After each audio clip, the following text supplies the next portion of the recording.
Pernah nggak sih kita ngerasa agak gimana gitu kalau lagi ngomongin soal memberi? Nah, hari ini kita bakal lihat topik ini dari kacamata yang beda banget. Bukan soal kewajiban, tapi soal gimana kita merespons sebuah hadiah yang luar biasa besar. Yuk kita mulai. Oke, kita masuk ke bagian pertama, kasih atau kewajiban. Kita akan mulai dengan jujur dan ngupas pertanyaan yang mungkin ada di kepala kita semua. Perasaan ini nyata banget kan? Kadang ada rasa tertekan, bingung, atau bahkan ngerasa bersalah. Dan itu wajar kok. Penting banget buat kita untuk mengakui perasaan ini, biar kita bisa paham lebih dalam. Kalau pikiran kayak gini pernah lewat di benak kita, tenang aja, kita nggak sendirian. Ini perasaan yang manusiawi banget. Tapi coba deh kita lihat gimana satu pergeseran kecil dalam cara pandang bisa mengubah segalanya. Nah, disinilah letak perbedaan kuncinya. Seperti yang bisa kita lihat, persepuluhan itu bisa dilihat sebagai tindakan ketaatan. Tapi, persembahan itu beda. Persembahan itu datangnya dari hati yang penuh kasih sebagai sebuah respons. Ini tuh kayak cara kita bilang, Tuhan, karena Engkau udah kasih aku segalanya, ini balasanku sebagai tanda cintaku. Biar kita benar-benar ngeh sama arti persembahan kita hari ini, kita perlu mundur sedikit nih. Kilas balik ke sistem pengorbanan di Perjanjian Lama. Dulu tuh ada dua kategori utama. Yang pertama dan yang paling serius itu korban darah. Coba bayangin deh betapa beratnya. Setiap kali bikin salah, seekor hewan yang nggak bersalah harus mati. Nyawa dibayar nyawa. Ini bukan sekedar ritual. Ini pengingat terus-menerus betapa mahalnya harga sebuah dosa. Nah, di sisi lain, ada juga persembahan syukur yang sifatnya sukarela sebagai ucapan terima kasih. Lalu, tibalah momen yang jadi titik balik seluruh sejarah manusia.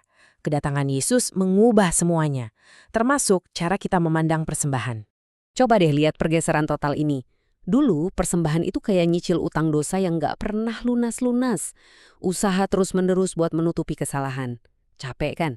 Tapi sekarang, persembahan kita itu adalah luapan sukacita karena utang itu udah dilunasi.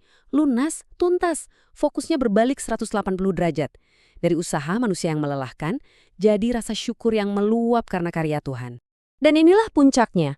Pengorbanan Yesus itu cukup satu kali untuk selamanya. Sempurna, tuntas, dan gak perlu diulang lagi. Titik.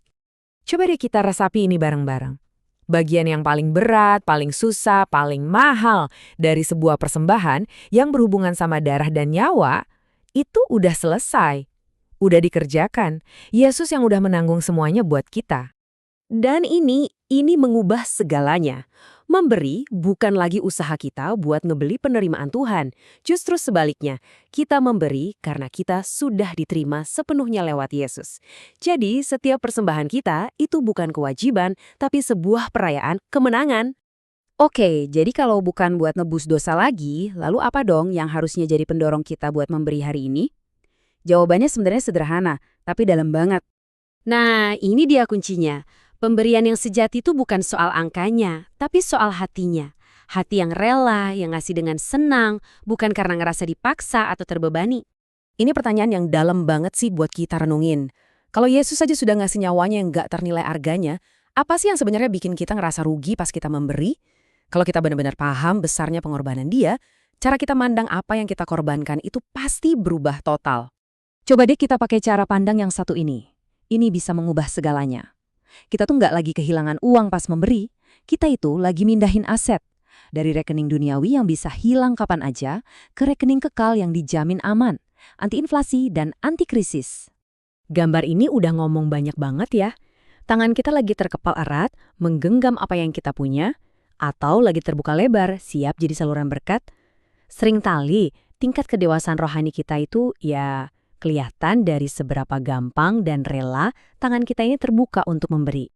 Baiklah, sekarang mari kita bawa semua pemahaman ini ke dalam langkah-langkah yang lebih nyata dan praktis yang bisa langsung kita lakukan. Ini dia 3 langkah praktis yang bisa kita coba. Pertama, selalu mulai dari hati. Coba tanya ke diri sendiri, aku memberi karena cinta atau karena terpaksa? Kedua, kasih yang terbaik, bukan yang sisa-sisa. Ini bukan soal jumlah, tapi soal sikap hormat kita pada Tuhan. Dan yang ketiga, ingat dampaknya. Setiap rupiah yang kita beri adalah investasi dalam pekerjaan Tuhan yang gaungnya sampai ke kekekalan. Jadi saat kita memberi persembahan minggu ini, atau kapanpun itu, coba deh berhenti sejenak dan tanyakan ini ke diri sendiri.